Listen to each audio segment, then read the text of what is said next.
Hey, Milanisti. How's it going? It's Milanista 360. It's your host, Shane, coming from the beautiful half sunny Nairobi. The other host, Mr. Husney. Our buddy, Lab Gorilla, or John. And our other buddy, Steve. So, interesting one. Steve isn't a Milan fan. What he is, he's hardcore at Lazio/Newcastle. So, I thought it'd be Yes. very good to get him on the pod to discuss his feelings about Tonali coming over. Yeah, and we've a lot to recap. Apologies, it's been about 3 weeks. Um, yeah, just this is what happens when I go to Ireland, and then I get drunk for 2 weeks, and then I forget my responsibilities. So, anyway, Osni, over to you, man. Yeah, well, yeah. Again, it's great to have everyone on, and especially happy that our family's growing here.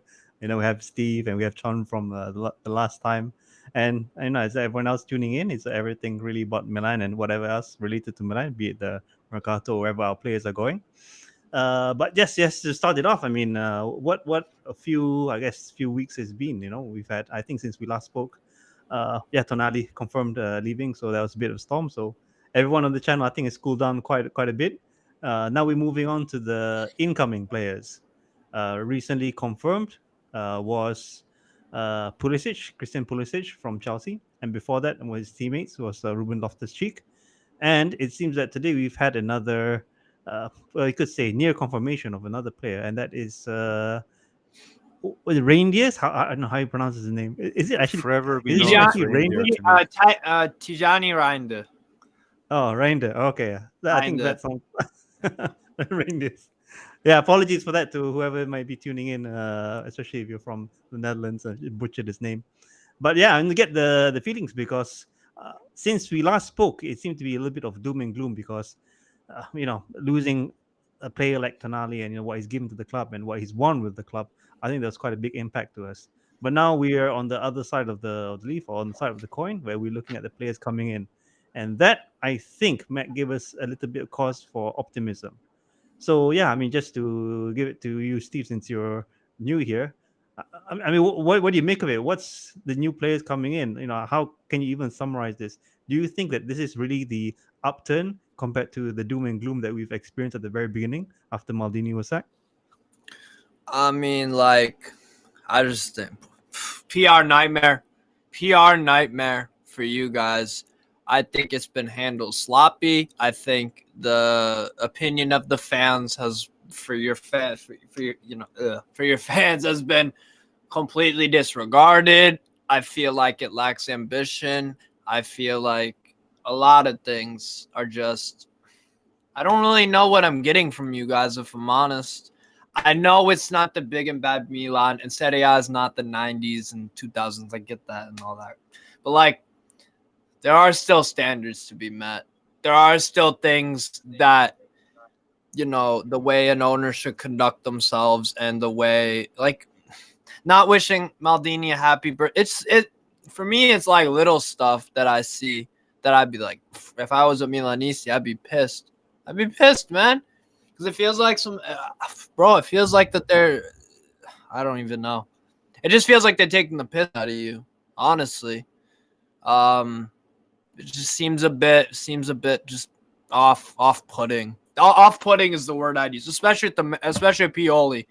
Because again, looking at Pioli, had him at Lazio. What he did was he took a side that wasn't supposed to do anything. And I believe we made Champions League around 2011, 12-ish, that kind of time. And the next year after, is just a decline, and it just fell apart. And I feel like that's where I feel like Pioli's going to end up happening this year, maybe next year, because we already did see a drop-off from you guys. So I worry about you guys a bit. I worry about you guys, if I'm honest. But Okay.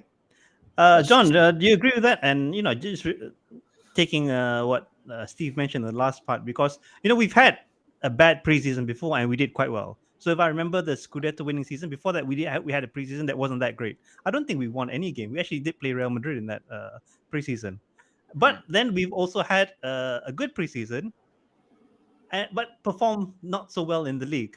So what do you think? What do you expect actually over the next few weeks? So I think the biggest question I had about this transfer market was that I wanted Milan to make the acquisitions early so that Pioli would have time to train them, because I thought the mistakes made before. Remember, last season was an odd one, wasn't it? Redbird came in. They didn't renew Maldini and Massara until the very, very last few days.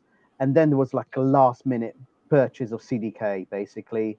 And I think that did nothing to help integration of players. Now, this time we have, let's just go through it. Ruben Loftus-Cheek, we've got Pulisic, we've got, I'm going to call him Reindeer because you know that's going to catch on in the Milan fans. We're going to call him Reindeer. And Romero, I guess we've got, but I don't know if Romero's really staying. But at least we've got them now, and we're not even in August yet. So it means that we can, theoretically speaking, we've all seen Pulisic already starting his training. So it's more positive. Now, the question, Steve, you bring up Pioli, and Pioli is a bit of a problem for me in terms of his style of play and this weird trend that he has with teams. So I'm very aware. That's the word I was looking for. Yes. Yeah, that's the one concern I have. But you've got to say, look, they're doing the signings, they're bringing them in. I think we're still short, right? There's rumors of a Kalulu potentially leaving, which is a bit mental to me. I wouldn't get rid of the guy. But I do think, listen, at least they've made purchases early. And yeah, if you watched the previous episode, we were steaming. We were literally steaming here about Tonali and Maldini. We were just couldn't believe what was going on. Now, I think I agree. I agree here with the sentiment that I think Tonali might take a little bit of time to fit in to the Premiership because it's such a big move for him. But I do know the guy works his balls off. I do know that. There's no doubt whatsoever. The guy will give it everything.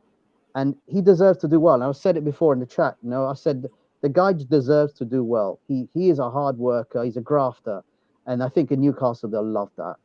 Yes. But I think for us, I looked at Ruben Loftus-Cheek. I've spoken to Chelsea supporters. I don't know if you guys have done as well.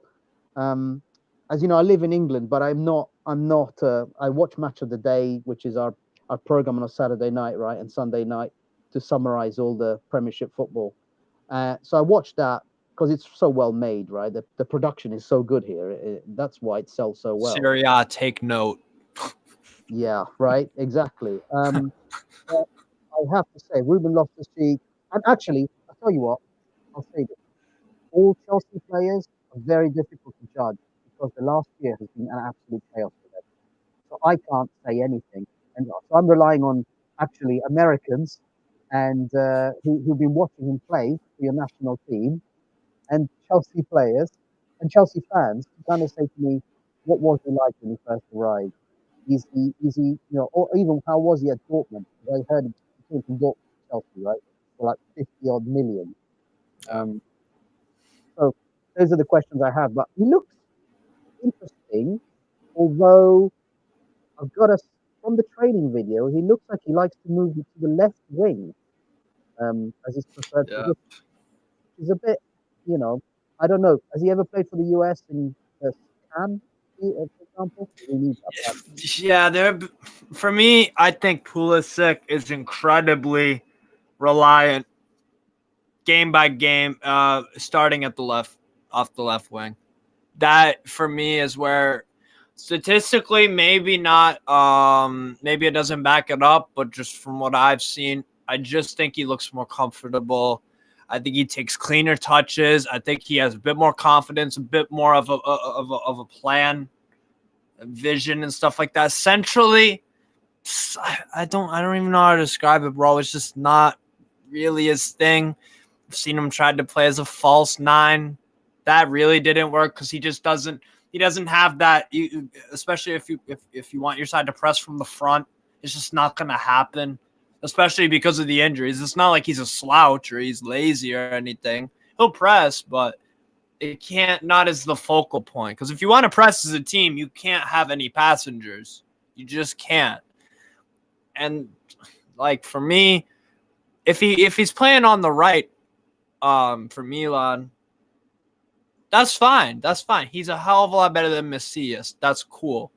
But I don't really give a fuck about being better than Macias. Seeing my American players doing well, I'm not really fucking bothered if they're better than Macias. I think that's not too much to ask for. I want them to actually show their level and see what they got to offer, because he's a talented kid. He really is. Injuries have fucked him over a little bit, and it's a chance for him. It's a chance for him for sure to this is his last chance to saloon in terms of a big club. You're going to fucking China. You're going to MLS. You're going to Augsburg. You're going to Sarpsborg. You're going to some lowly ass team after this if you don't just put on a show at least sometimes for Milan. Like shows, you got to show something here. You got to show something, because Borussia Dortmund, Chelsea, and AC Milan are all your moves. All your moves. Like, you look like a fucking superstar. I want you to start performing like one. Okay, I want to ask something related to Pulisic, and this is to Shane, because Shane and I have spoken about this quite a bit about Pulisic, but it's not really in terms of his footballing ability, because to me that's not proven yet. Yeah, we haven't seen him play in our squad, and we don't know what's going to happen. Yeah, so I'm not on that hype train. But Shane, don't you think, like, marketing wise, these are the moves that we needed to make? Oh yeah, I mean, I think I said in the last podcast, I don't know how Moneyball is somehow going to, put jerseys on kids' backs when, sport and success may not necessarily be there. So I think that's kind of answered that question. So I think Pulisic is a good move for the price that we got him for, assuming that he can stay, somewhat healthy, which in itself, that's a big question, because, you can give players to Milan Medical and they can basically put them in a wheelchair. So considering that, though, I think it's relatively low risk, the price that we got him for, because let's not forget that, I think, didn't Chelsea buy him for like 63 million? 58 Yeah. now. 50 years, something like that, right? He's still relatively young. He's 24. He's the captain of the United States team. Kids love him over there. I think this is a great move in terms of bringing revenue to the club. If he's that kind of quality of player that'll bring us to the next level, in the context of what we had last year, it makes sense that he would, depending on where he plays. So if he plays in the cam position, right, he's going to be better than Diaz. If he plays in the right wing position, he's going to be better than who we had there last year. So Salamakers or Messias. He's nowhere near good enough to be taking the out position. Wow. That's from Got to be Shay. That's got to be Steve. No? Steve. Is that you, Steve? Sorry, Steve. There's a bit of sound coming from your side. I think there's. Yeah, I muted him. Yeah, Okay. just mute you up there, Steve. Sorry, man. It's like a washing machine or something. He's washing that Milan jersey.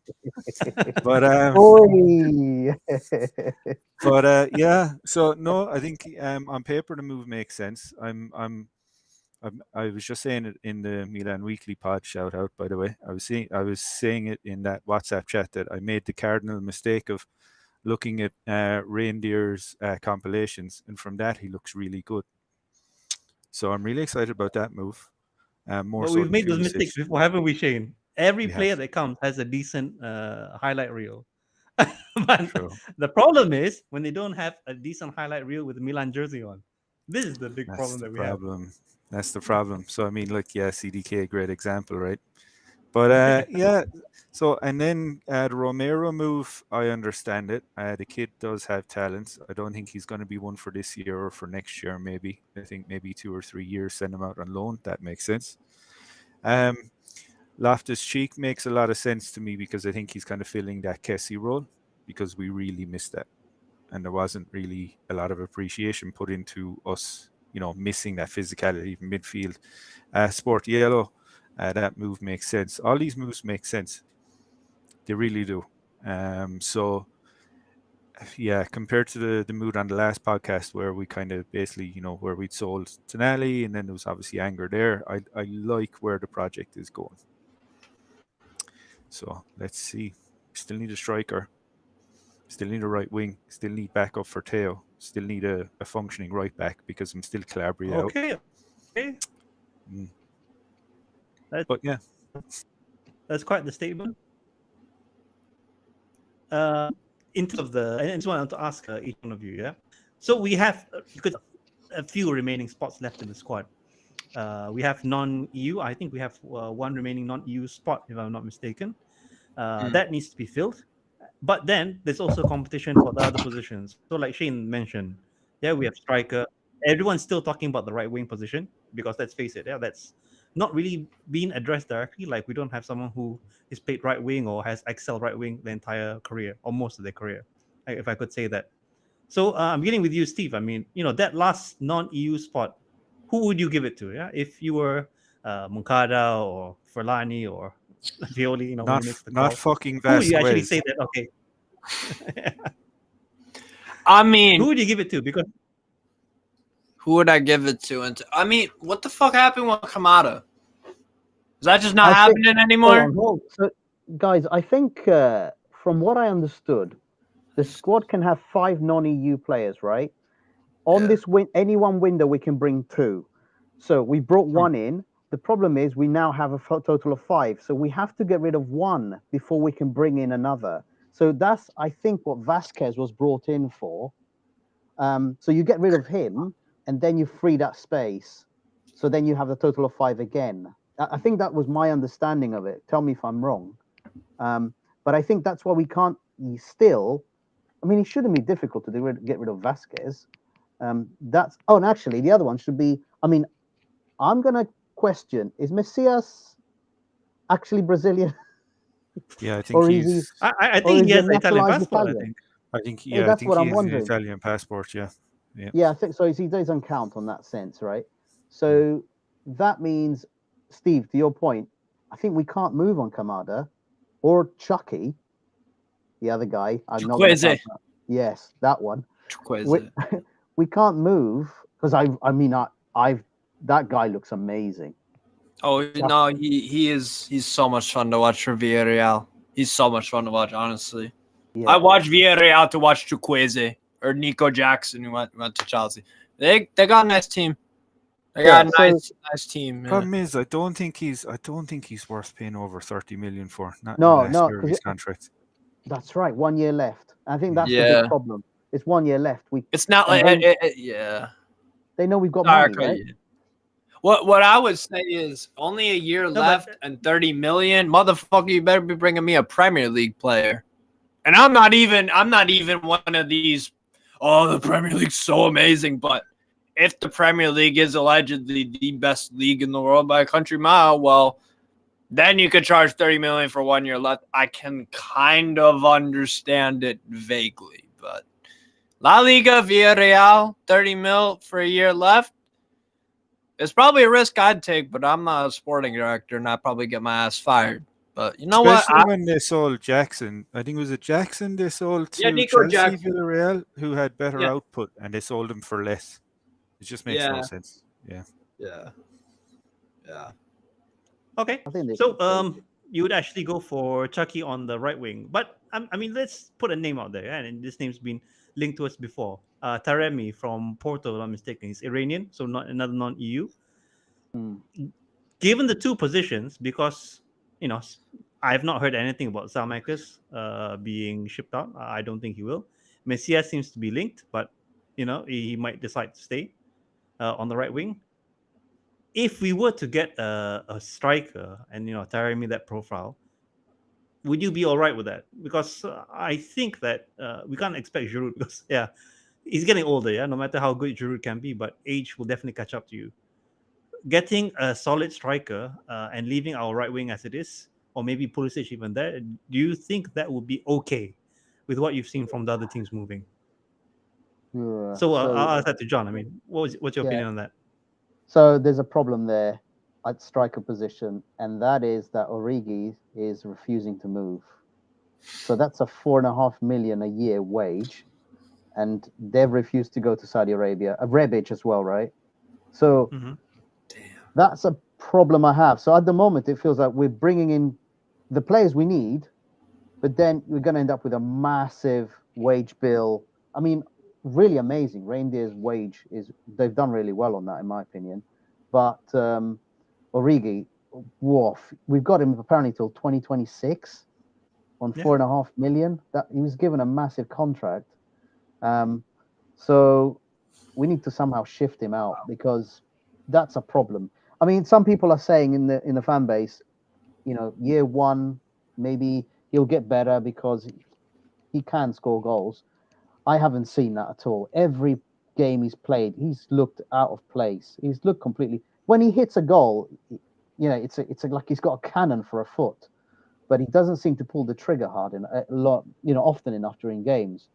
Um, so would I be happy with a striker? Yes, we need a striker. I'm going to say right now, we need a striker. Would I see a striker above a right wing right now if we had to keep the right wing as it is? Tough decision, Asni. And I would say yes. I would say yes because we've lost Ibra. Origi to me, you're saying, Steve, about not carrying players. We will be carrying players. For the last few years, we've been carrying players. So we've been carrying players at cam, we've been carrying players at right wing, and sometimes we've been carrying players at striker position. So to do what we've done with those massive gaps, I think is quite impressive. But now I feel like we need, at the very least, we need someone who can score 20 goals a season up there because it's going to become a huge problem. You can't rely on Leao constantly to churn out magic every game. He's not yet a 30, 40 goal a season guy, from the left wing. Okay, Shane. Yeah, relating to that, and this also is the recent news that Pioli is thinking of tampering with the formation. So we've been somewhat glued into the 4-2-3-1. Am I getting the? I Yeah, haven't four, watched the three, game one. in a while. Yeah. Right? We've been glued into the 4-2-3-1 for a while, and we've tried it before. Yeah, we did it last season.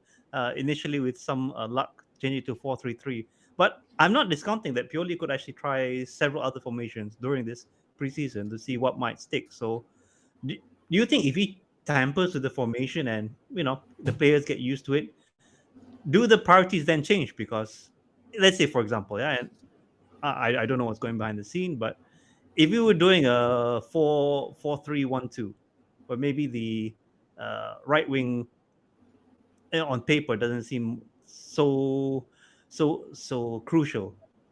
Do you think that works? Then we have two up front. I don't think so. So the reason being is that if you so take this transfer window into the context of we've just replaced now what we still didn't have last year in the midfield, and we've sold Tonali. So we don't have enough depth to play a 4-3-3, right? We just don't. Like so, I mean, if you play a 4-3-3, who are you going to play? I mean, you're talking about the likes of needing to sub on potentially Pobega. Krunic should be a starter. I know you'd love that, Hosni.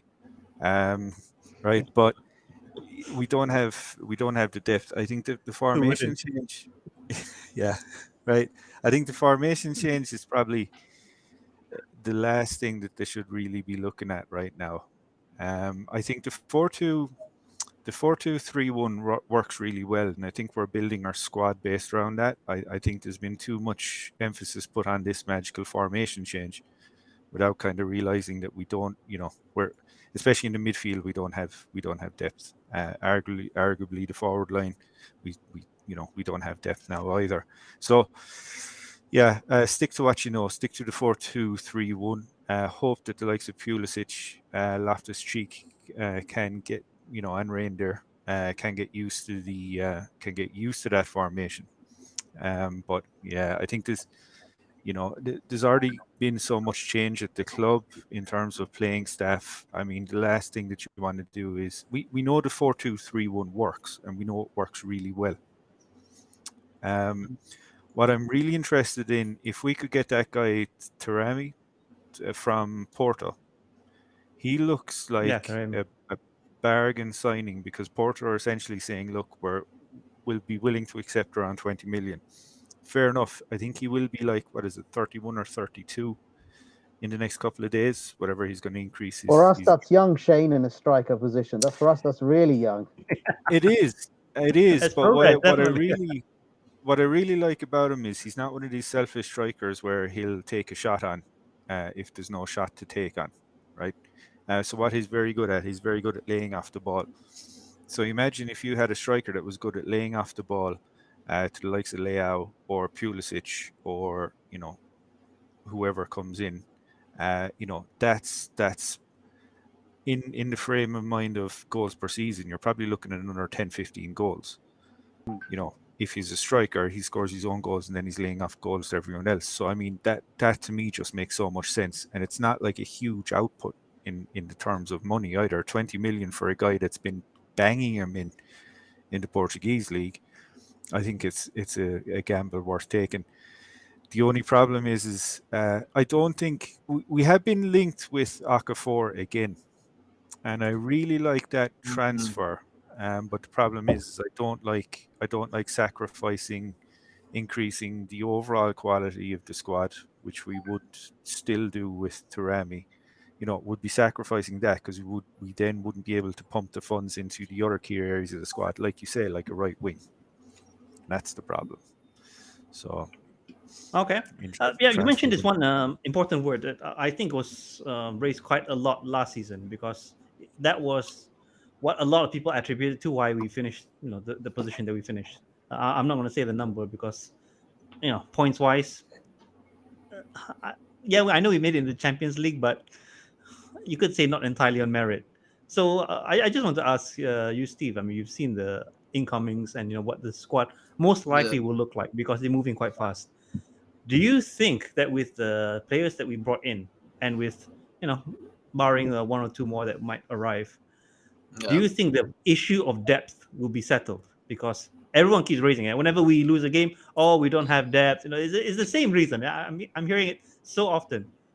Will we finally get the depth that we need to compete in the league with the players that we have brought in, and with one or two more of those names that are? I think. Oh, sorry. Go on. I was just gonna say, I think you'll get your answer when we see what Benacer looks like, because that is a long injury.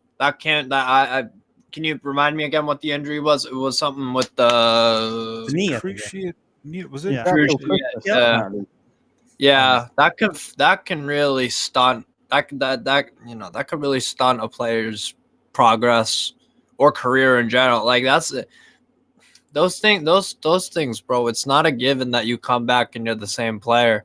Yep. I don't have that. I don't have a huge concern, but I'm just thinking like, hey, it is possible. It is possible. Sometimes you just ain't dealt with the lucky hand in life, and it happens. So I think you'll have a better picture of can you guys just hold down the fort until Benacer comes back? Can you do that? And then what does Benacer look like coming back and starting to play some more games for you guys? So I don't know if I answered the question right here, right now.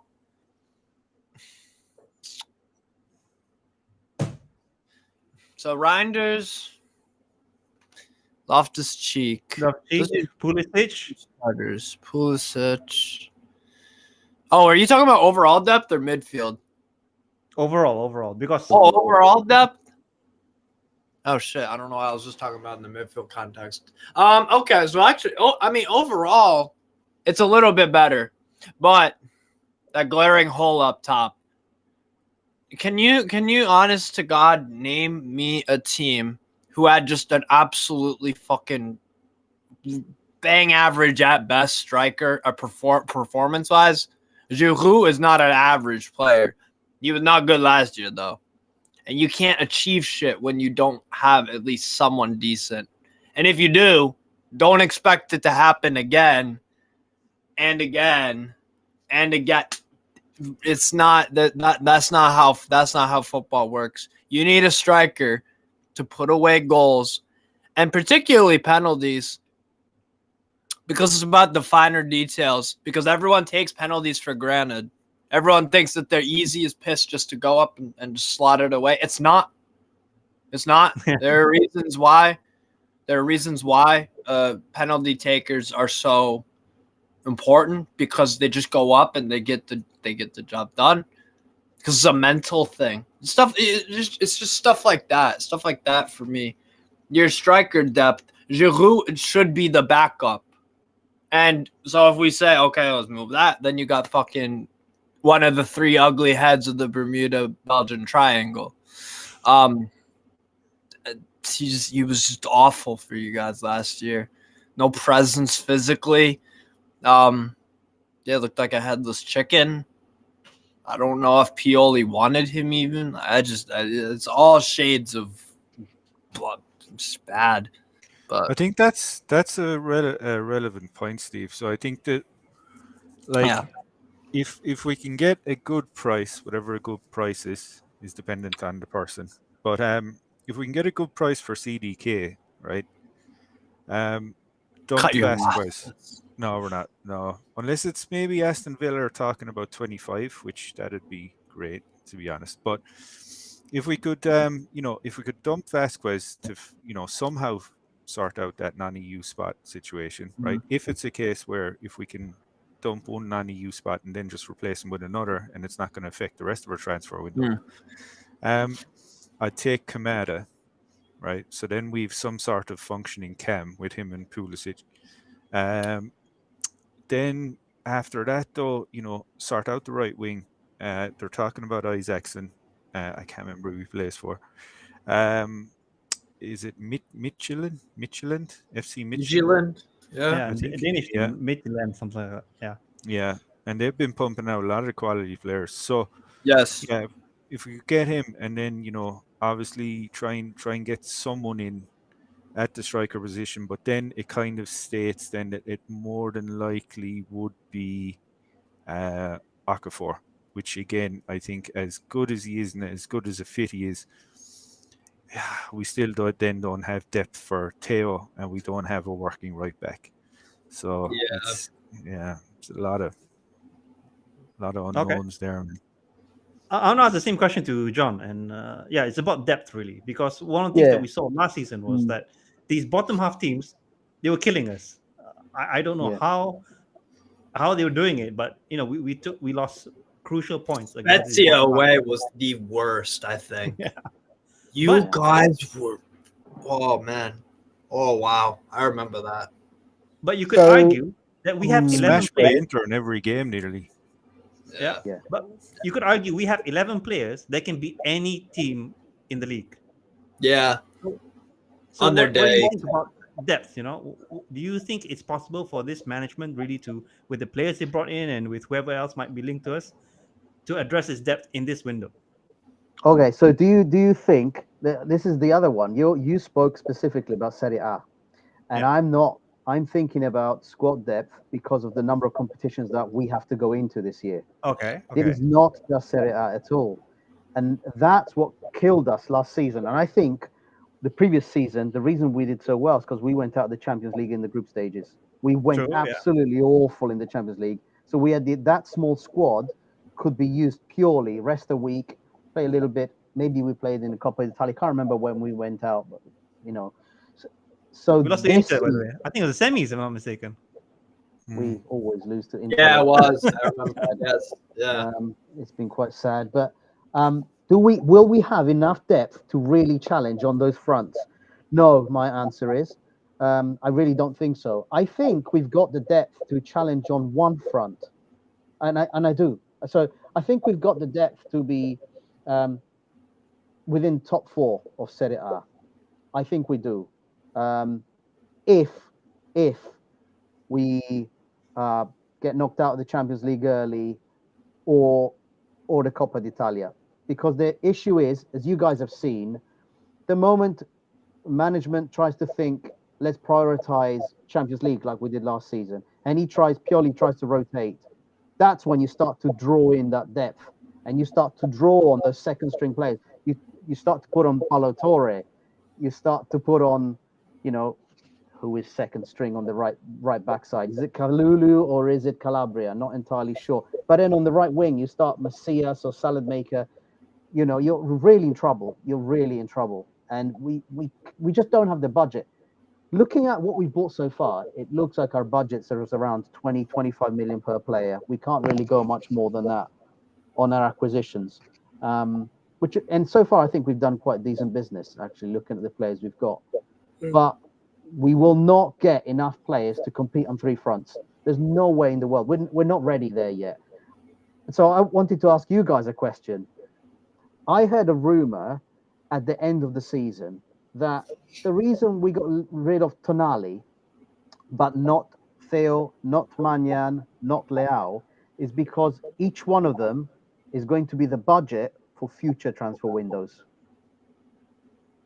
If Like that a rumor, sacrificial lamb, essentially. I think there's levels, right? Mm. So I think as bad as Redbird could be seen to be, right? I think there is something there. I think Tonali is probably the one from their perspective that could be sacrificed for, as I said, maybe for a slightly, higher value than what he was arguably worth on market value. And I think that they probably felt, right, this kid is replaceable. Right. Whereas if you look at the likes of Teo and Leao, right, or Moynihan, they are world class. And I'm not saying Tonali won't get to that level. I hope he does. I really hope he does. But I don't think he's at that level yet. I Right? agree. Yeah, I He's agree. on a good trajectory. Yeah, he's on a He's good not there trajectory. yet. Yeah, 100% agreed. Whereas if He you wasn't- sell the likes of yeah. Leao, it's like it's not selling Leao, it's replacing Leao. And that's You not can't easy. replace him for You can't, cheap unless you get lucky. Hmm. But if you're a professional sporting director and you're relying on luck, you're fucked. Yeah. So Yeah, I'm gonna take a stab at that question. So, yeah, I think that's most likely what's going to happen. But I'm thinking of how are they going to replace them. So, like in the case of Liao, what I see as is, the one thing that he has, which I haven't really seen anyone else, especially in the league. You could even say the Champions League that I haven't seen that much.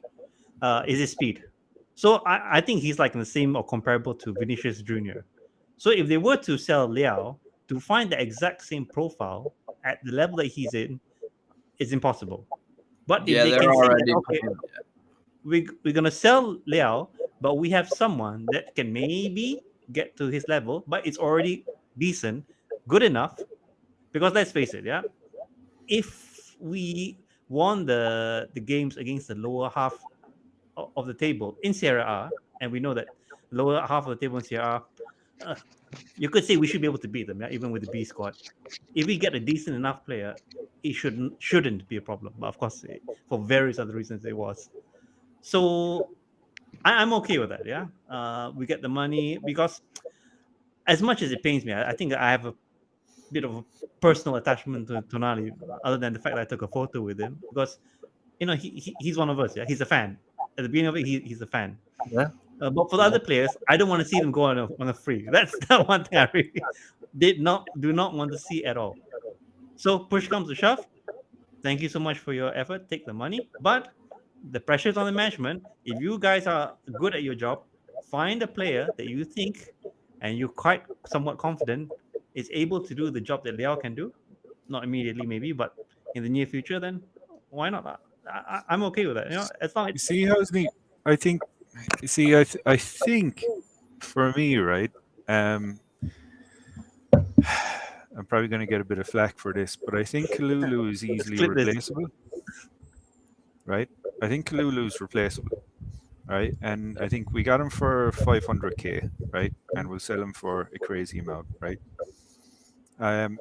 If we sold Kalulu, yes, I know it's really limiting us probably on the defensive side. But I think I could see him going, and I wouldn't be against that if it meant that we got the likes of Okafor. Yeah, fair point. Yeah, that makes sense. You know, so But if Kalulu goes, you're gonna have Calabria every game. We no, already do because have collaborative again. I think, and this is another thing, I think there's going to be something that'll happen with Messias and Singo from Torino. Singo from Torino. Yeah, I I heard about it. think there's something And going you to happen reckon there. you prefer Singo to Kalulu? I would prefer. I would. Interesting. I would. I think, in terms of what we got Kalulu for,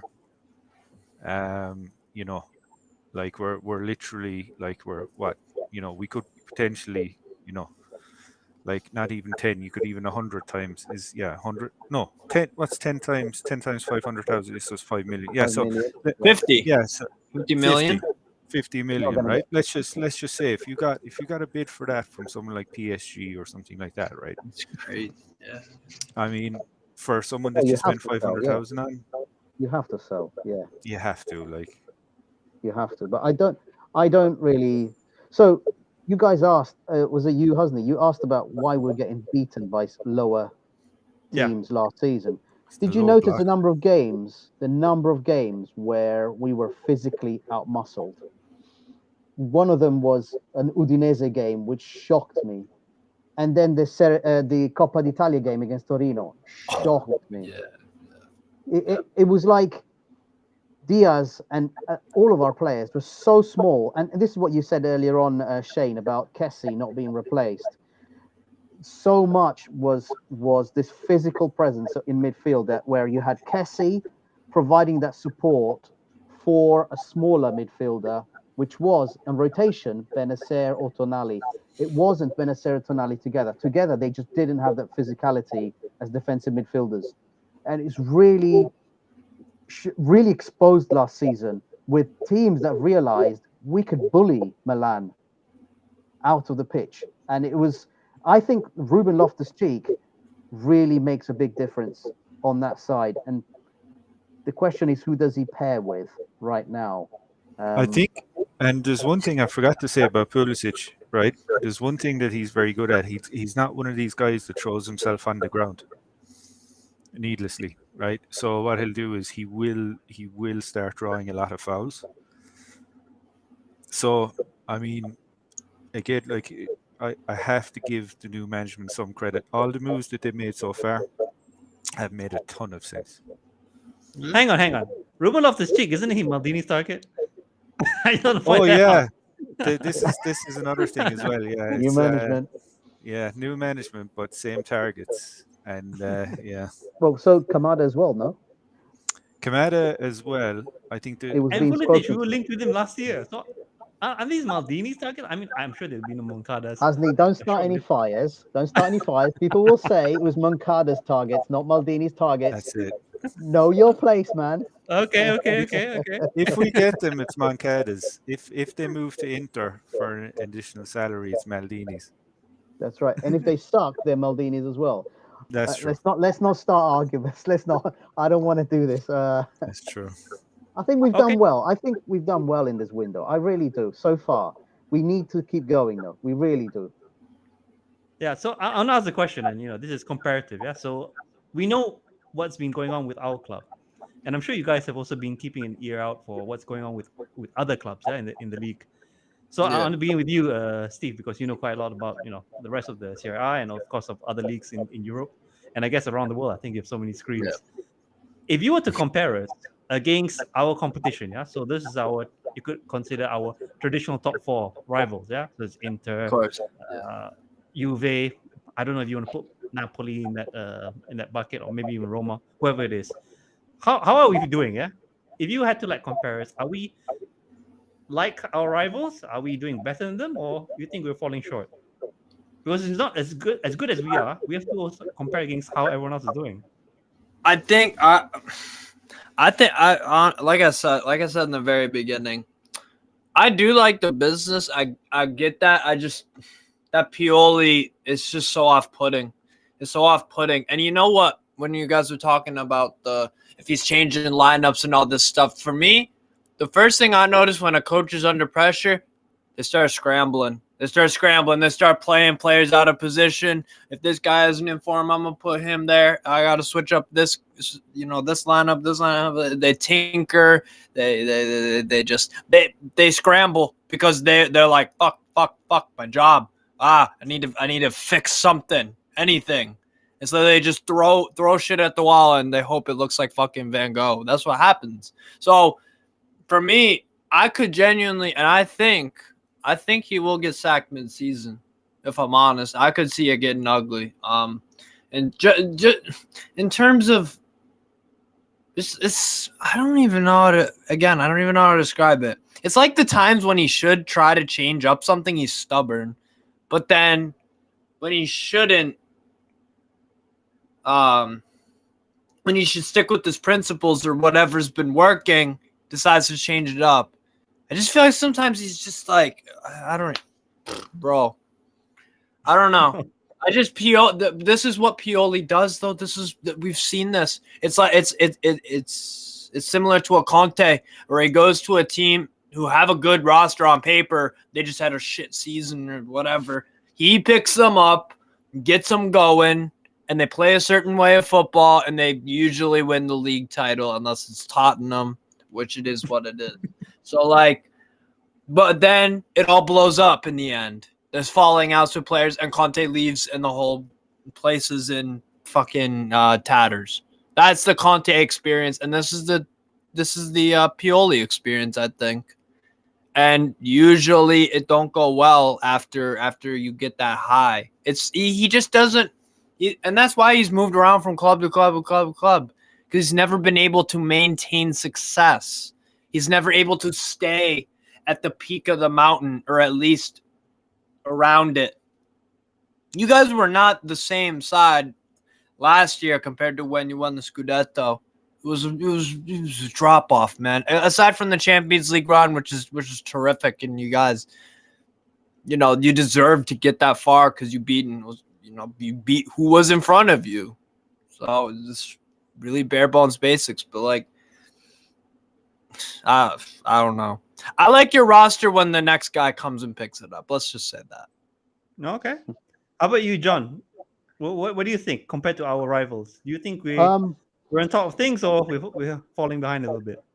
No, I think the best business, I would say, has been from Inter.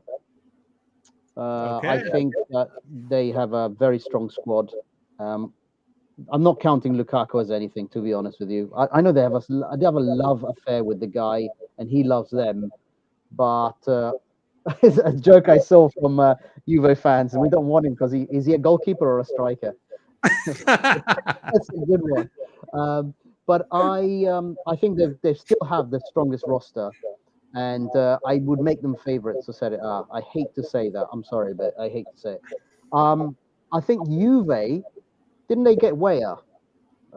Yeah. Just trying to remember. Yes, Timothy Weah from Lille. Tim Weah. Yeah. So, but they have to sell. If I'm correct, I think we might see a big player leave, and so a lot of people are chasing after. I know Premiership teams are looking at Chiesa very, very close. Bonucci's gone. Bonucci's been told he can leave. So has McKennie. I know McKennie's. Yeah, Pogba. I mean, yeah. And Di Maria. Di Maria is gone. Di Maria as well. Yeah. And they re-signed Milik. Yeah. They re-signed fucking Milik. Yeah. I can only do so much prop for a fellow Pole, but he was good 5 years ago. As a backup to Mertens. Maybe not 5. If you want to stretch it, maybe 3. It's just such a weird. I can really see Lazio doing big things this year. Yeah, because we'll shit the bed in Europe, and then Saudi will just go gung ho for the league. I just something is telling me. I think so. I don't think Juve are going to be anything this year. It's terrible. Napoli, I think you're probably going to fall off as badly as we have this year. Hang on. How about Roma? Still have No. As well. No. I think Roma. I think so. I think Mourinho does this. He builds up slowly. In in a cup set. Sorry to cut you off. In a cup setting, yeah, they're a danger. They are a danger in the cup in the tournaments. They just they fuck up. They fuck up the weirdest games.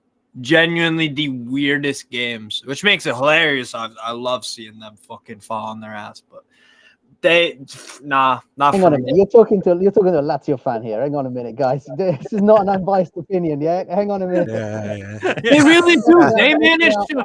They managed to throw shit away in really creative ways in the league, particularly, and in the Europa League final. To be honest, they had a plan, and it was supposed to be the Mourinho way. I'm up 1-0, just park the bus, and it didn't happen like that. And there were a lot of things that you could be critical of Roma for, mainly their attitude. Mainly just the fucking blame shifting and the victim mentality shit that bro, it is what it is. That's Mourinho, isn't it, Steve? Mourinho. Yeah, mind games. Yeah, he kind of takes all that. Yeah. The world against us. That's how he builds his team. That's The how world, Yeah. That's his thing. It's so well known. His modus operandi. It's really obvious. But I'd say one thing, guys. So far, Osimhen and Kvara, Kim has gone. I think they're both in some Japanese central midfielder. So Napoli hasn't changed a huge amount so far. Do we think they're going to stay? I thought Osimhen definitely was good for Man United, but I haven't heard anything. Man United couldn't fucking they struggled to buy Mason Mount. They struggled to buy Mason Mount. Their ownership thing is completely up in the air.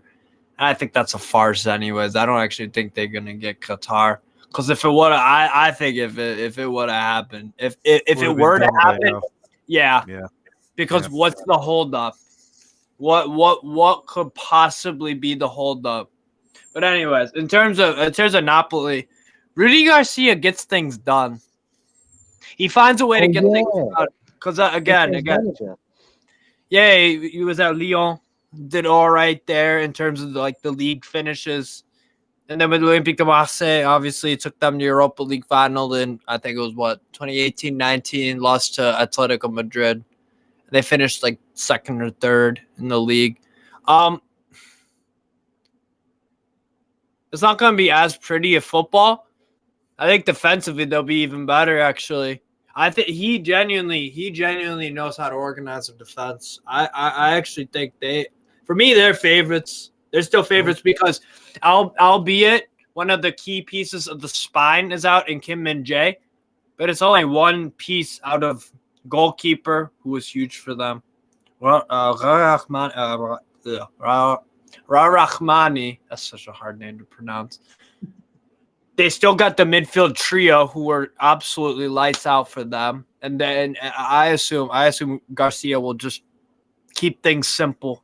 He's a good tactician, but he's a good talent evaluator. I think that front Lobotka, Zielinski, and Zambo Anguissa, I think that spine is still there, and then you have Kvaratskhelia and Osimhen, and then I don't. They didn't even need that great of a right winger last year. They really didn't. Lozano chipped in a little bit, but he's always been a bust, really, ever since he moved from PSV Eindhoven. And they still have their spine intact outside of one center back. I don't think Kvara is going anywhere. I don't think Osimhen is. And they've got a manager that keeps that I think is pretty well rounded. And I think he'll defensively improve, to be honest. And is Inter really gonna? They're losing Skriniar, and I get it that they made a UCL final and they performed very admirably. To be honest, they left everything out there, and they lost by the goal. And I get they didn't have Skriniar. I just don't know. Inzaghi's just so flippy floppy, and you know what? I love this about Serie A. Because Shane can make a case for Lazio. There is a case for Milan, possibly. There is a case for Napoli. There's a case for Inter. It's not really a case for Juve, but I guess you could do it. But so it's nice that Serie A is more competitive. But Okay. yeah, There's one question I want to get you guys' opinion on, and it actually has to do with our youth. So, every Mercato, other than the fact that we've got new players coming in from other clubs, but there's also players coming in possibly from our youth ranks, from our Primavera. So there's been a little bit of movement there, yeah. So we've had El Hilali, he's moved on. Chaka Traore is renewed. I don't know what's the plan for Kobis. I think Kobis, he's good enough to play in the first team, maybe against the lower half team. But other than that, do you think? I'll begin with you, Shane. Yeah? Do you think this should be the time where we start to integrate or we start to move up some of our Primavera players into the first team and maybe keep them on the bench? What do you think? Yeah, I think so. I mean, especially when you start talking about the likes of Cuenca and Eletu, right? There's definitely quality there, and I think they've worked long enough now in the Primavera that they should be aware of what's required of them. So I think now's the time to kind of start doing that, and maybe it doesn't have to be, and nor would it be. It's not going to be big games, but especially if we're playing someone from maybe one of the lower sides in the Serie A, the Coppa Italia, for instance, or if we're like 3-0 up against, I don't know, Bologna, right? So like, put them on for the last 10, 15 minutes just to see how they do. I definitely think that's where we should be kind of going now, really. So hopefully, yeah, hopefully the youth comes through for us. And I'm very much invested in Cuenca as a player. I think he's going to be very good. Romero, I understand the signing as well. I'd like to see where he's going to fit in. Is he going to be like a backup for the first team, or is he going to be sent on loan, or how that's going to work is going to play itself out. But yeah, I'm really into the idea of getting of getting our youth up this season. Hopefully, it comes true. Okay. How about you, John? Is there any Primavera player you think we should start to see more often in the first team, or maybe during the friendlies? I think I agree with Shane pretty much on all the names suggested. The problem I have is that I don't think Pioli will do that. Okay. I was thinking that. I don't think he's the manager to do that. I'm afraid he's shown himself last year. He had a bigger roster than what people that don't know Milan will think. Oh my God, you're a limited squad. You're only playing the same 13, 14 players all the time. Actually, we did have a bigger roster, but as you guys know, free Adley, free the youth, and it's all down to Pioli. And I just don't think he has shown us that he's willing to do that anymore. Yeah. Okay. Yeah. How about you, Steve? I think you know our Primavera players. Yeah. So, is there anyone that maybe you've heard of that stood out that you think that we should start see? To be honest, I could not name you one. With the Primavera, to be honest. So I got no clue. But look, you guys, I the one thing I would say is Maldini. What do you guys think about Maldini to Empoli? Because I honestly, the more I watch Empoli, I enjoy watching them. I really enjoy watching them. They knock it all around the place. It's like street footy. It's like street foot, especially from the back. I think that could be I think that could be a good loan move for him, if I'm honest, because they just play football. Yeah. So I'm excited to see that. I don't know what you guys think of that.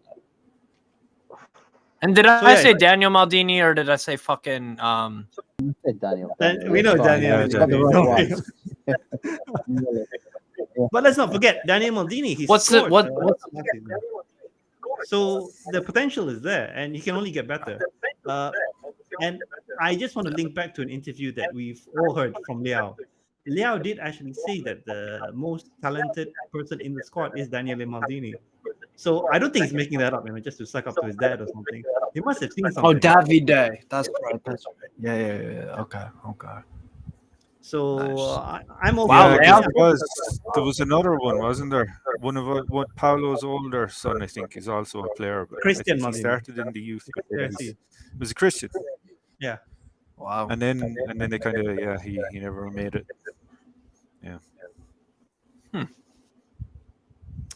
But Okay. yeah, that's all I know about your Primavera. I'm assuming Maldini came through your academy, but yeah, I'll be looking out for that definitely. But yeah, like I said, Empoli are a fun watch. They're fun watch. They just knock it around, bro. Sometimes they concede goals and shit, but they just knock it around. I feel like they have a shitload of fun because they literally just pew left back or drop back. They crazy. Yeah, But definitely not- that'll yeah, be they're interesting. I remember they beat Juve in the last few games of the season, I think. Oh, I think it was, they yeah. absolutely. Oh man, they ran rings around them. To be fair though, that was the time that Juve were basically told, "Oh, you're getting the points deduction back." I Just think that before the kind of- game, right? Just before Just the game, before they the got that game. news. Yeah, That's it. that's I guess, but at the same time, you're Juventus and they're Empoli. I don't really care if the points don't mean anything. Like there's professional pride and there's pride to the badge and all that fucking right. Screw Juventus. Well, no, yeah, exactly. Fucking Juve vaffanculo every day. But It's all about where it comes from, right? It's not like that they were caught, doing something very minimal. It's like it's a repeated track history where they've basically broken the rules, and it's like, I know Steve will be biased against Roma, right? But I think one Roma fan said it. He was like, "Well, we had to sell like Allison and what's the guy from Pjanic. Liverpool, Salah. Salah, right? They had to sell those players to stop coming in line with financial fair play." how much did they get for Dzeko? Oh man, That's a while ago, but I think Dzeko was it like 30 million? I don't What know. was it? Not Something bad. like I that. thought he came on the free. Okay. You might be right. Oh, okay. Okay, Yeah. guys. Yep, we're at our mark, and yep, just time for some closing comments until we meet again. Hopefully by next week. So yeah, anything, Steve? What are you looking forward to in terms of we have one friendly coming in 5 days. So what do you think the next few weeks going to be like? Well, in terms of excited for what? Sorry, can you say that again? In terms of football in general for you, maybe not so much- Okay. All right. My bad. Those are Milan, Okay. Yeah. So obviously Newcastle are playing the friendlies in the United States, so I'll be out in Philadelphia, Atlanta, Great. New York, going to see Newcastle play Villa, Brighton, and Chelsea, and I'm assuming Tonali will be on tour too. That's gonna be so fucking cool to see how the team play, because it's completely different from screen to actually be in at the game or whatever. But yeah, I'm looking forward to that, and I'm just getting deeper and deeper into South American football, and that's really about it, man. But yeah, it's good stuff. Okay, how about you, John? I just want us to keep going on the market. Don't stop now. We've got to keep pushing. We definitely need a striker badly, in my opinion.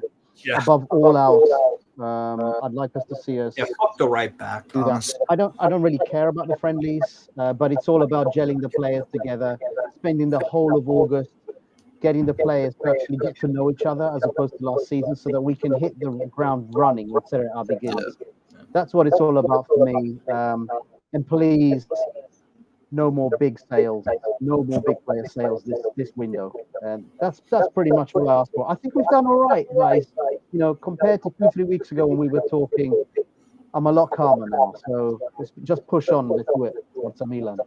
I kind of agree with you. Shane, They yeah. done a decent What job. do you think? Oh, sorry.